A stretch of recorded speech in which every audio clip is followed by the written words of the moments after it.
Hey everybody, assalamu alaikum.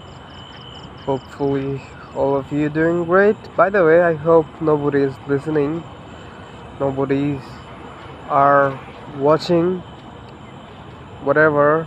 But if you are, please watch till the end. So by the way, in order to reduce the noises of background, still there are some noise there, but I just lower the intensity of that noise there was too much noise because living in apartment, that's not apartment, that's called, I forgot that, but that's something like that. I think you can see that down below. So by the way, so I used to live with a bunch of co-worker, and that's they are make I mean so crowd noise there, and that's not that isn't unobvious. That's so obvious thing to happen. I have no complaint about that, but particularly in order to give myself a bit of time to practice English and think clearly. Obviously I'm not a clear thinker, that's why I need ChatGPT to help me out clearly what to avoid, what to do, what not to do, and what actually happening during this time inside with my progressive English practice. So there's a lot of confusion there and a lot of self-doubt and process about the process I've been following in order to learn, in order to improve English even better. Is that work? If so, why it does not feel like it's working? So I've got lots of questions there, so I'll ask each by each on ChatGPT. Then we'll have conversation, and this is going to be, I hope this video going to be one of the greatest video ever onto my YouTube channel. So stay tuned and yeah, keep watching. Hey, how are you? Good night, and I hope you're doing well. And yeah, as always, I'm here to make conversation, but today is the kind of stuff like different. I've got so many questions about myself as it relates to my English, and obviously there are some confusion there and self-doubts there, and obviously I'm not a clear thinker, so I need you to help me think clearly what matter, what happening during this time particularly of my life.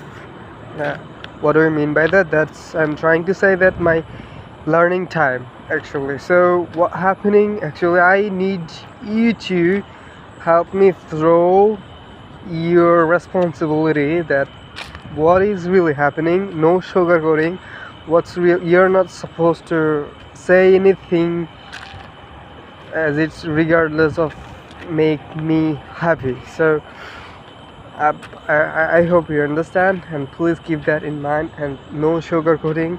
What's real, I want you to just help me out through your responsibility, and I think give the correct information. This is a part of your desire and part of your command, I think so. Absolutely, I hear you. I'm here to help you in an honest and straightforward way. We can definitely dive into any doubts or challenges you're facing with your English learning or anything else on your mind. So feel free to share whatever you'd like, and I'll do my best to give you clear, constructive feedback without any sugarcoating. So first I will share the two different guy. Those are a learner, English learner, and there, two different learning routine I'll explain there, and which one is best. I want you to just say that, and after that I'll make conversation about mine, then what to do, what next to do, and what to worry about, what not to being worried about. So are you ready, by the way? Absolutely, I'm ready. Go ahead and share the two different learning routines, and I'll help you break them down and figure out which one might be more effective. Then we can dive into your own situation and figure out the best path forward. Let's do it. So first story,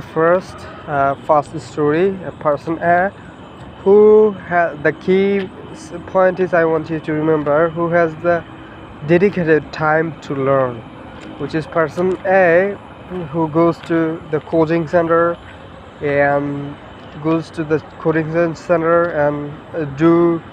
and follow the teacher's method, what today's world teachers doing stuff like that, like repeating things, incorporating new structure of the speaking, and it's like reading, try to memorize kind of stuff like that. I hope you understand, and there I hope you get a clear understanding of what that routine might be, that when they go and come home and they study a little bit their English at home and try to memorize things and try to speak out loud, and and then at the night time they study again their English speaking part particularly.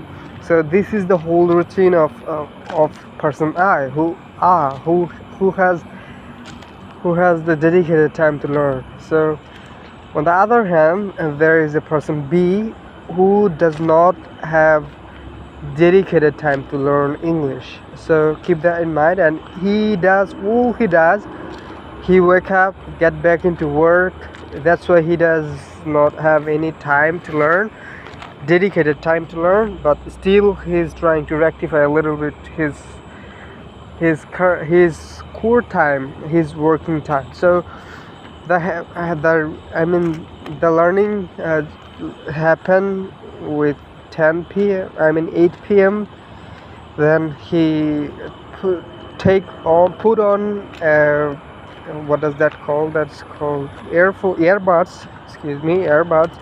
They put onto his earbuds, and then play a podcast, something like the Diary of a CEO, their podcast, and his learning begins there. And with active listening, that listening might feel like passive, because the person B, he does not have the dedicated time to learn English, and when he listen English, he have to incorporate himself with real life stuff. Like when he do work, he have to pay his half of percentage of his brain onto the physical stuff. If his brain has 100% consciousness, then he have to do 50% of that give into each. So when he does that, when he get a rest time onto 10 a.m. and then he reads. Actually, he read a book, English book, and then when lunch time occurs, then he decides to speak English with ChatGPT.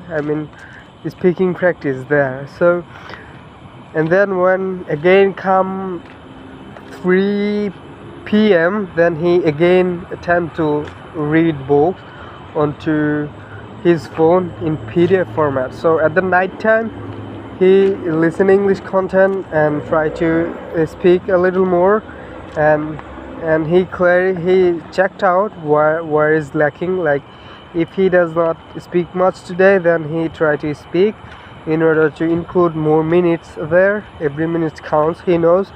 And then if he realize that he didn't read today, then he tend to read in order to incorporate some more extra minutes there. So that all he does, that person B. So which routine is the best and working, and why?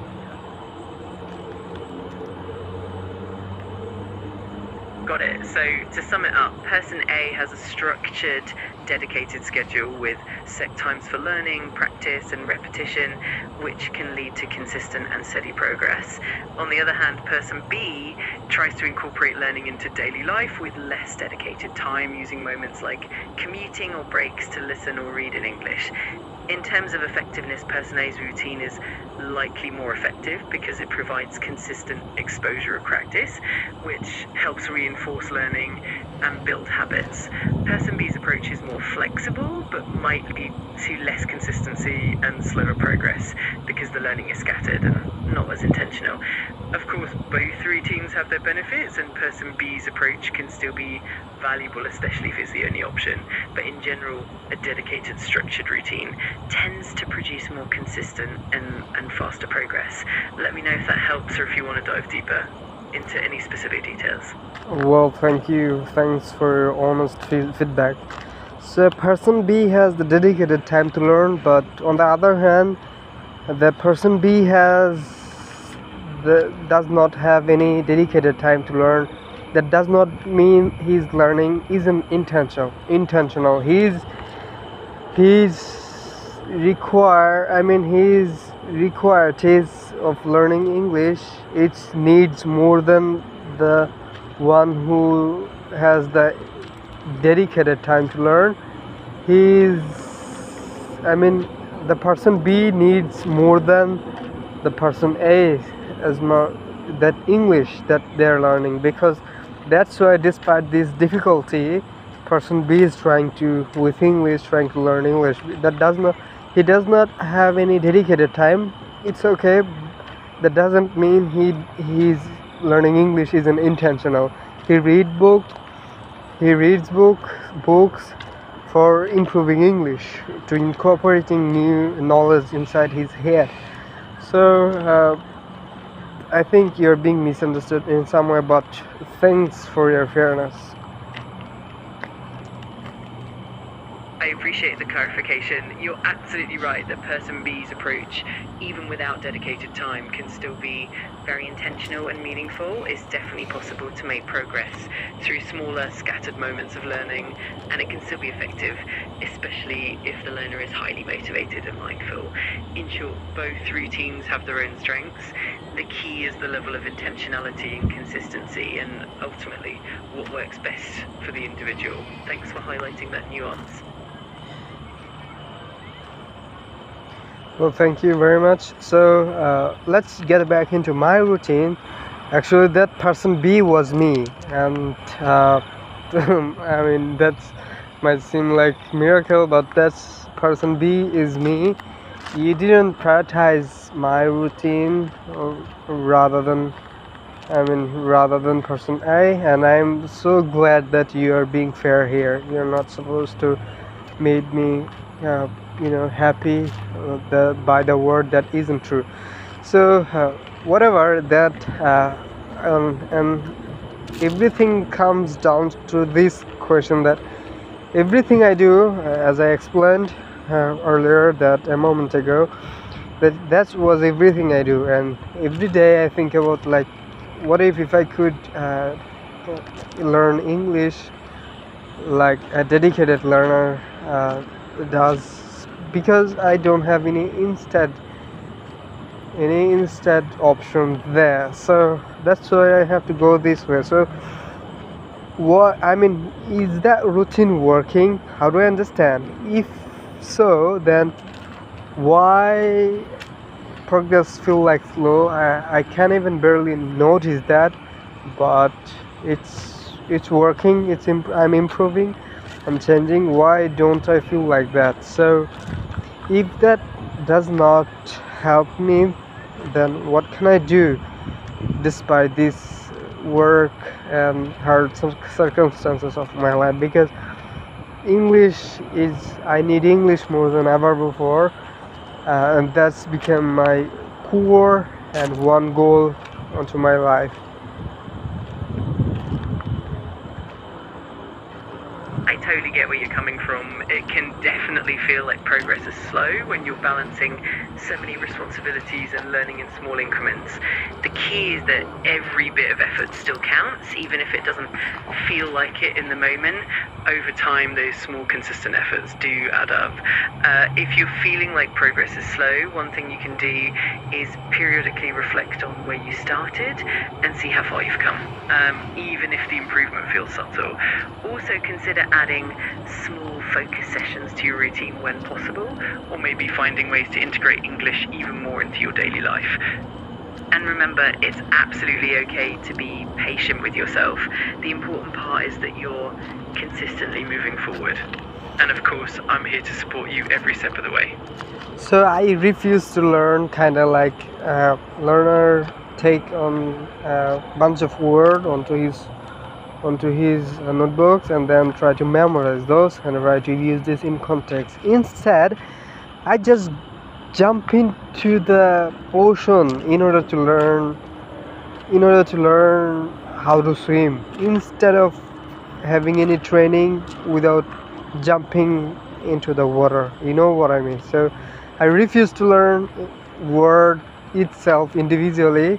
Instead, I try to learn word in context. Like if I find one word in 3 different contexts, I think my ability to understanding would increase.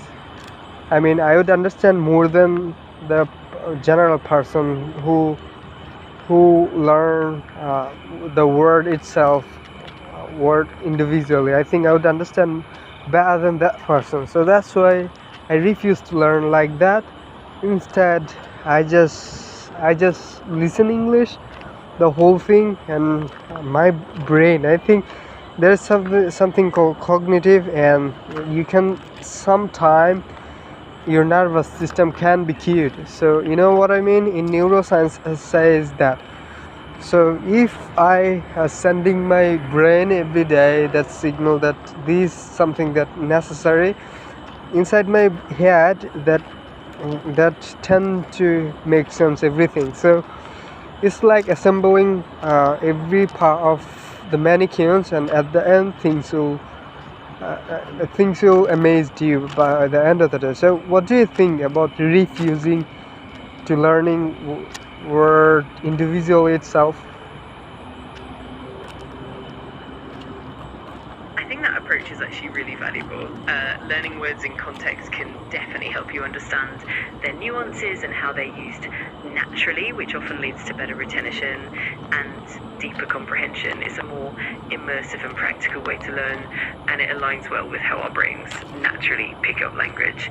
And you're right about the neuroscience side of things too. When you immerse yourself in the language consistently, your brain starts to adapt and make connections more naturally.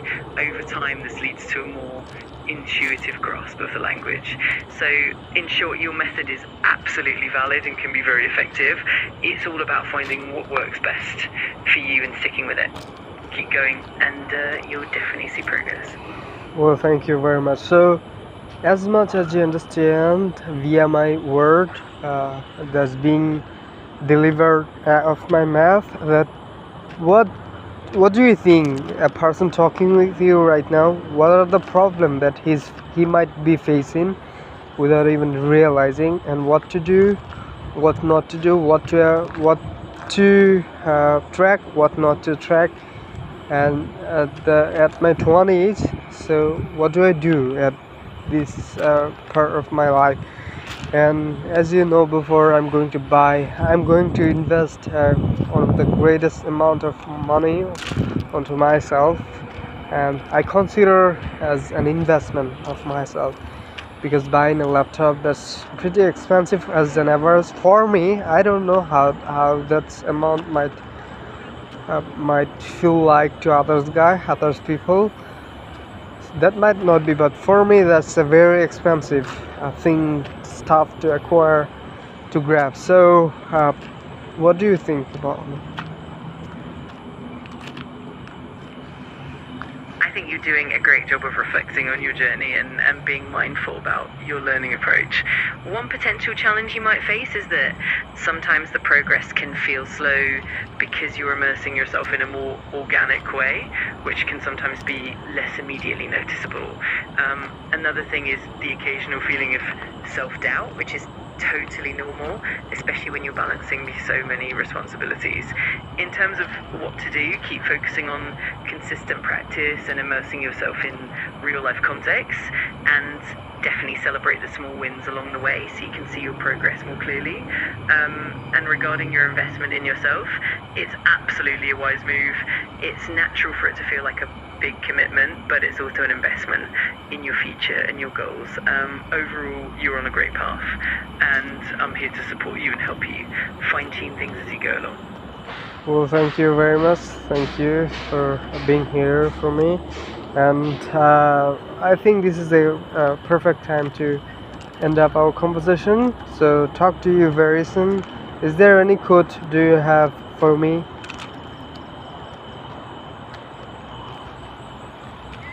Absolutely, I'm always happy to help. Just keep pushing forward and trust the process. Remember that every small step counts, and be patient with yourself. I'm looking forward to our next chat. Take care and talk to you soon.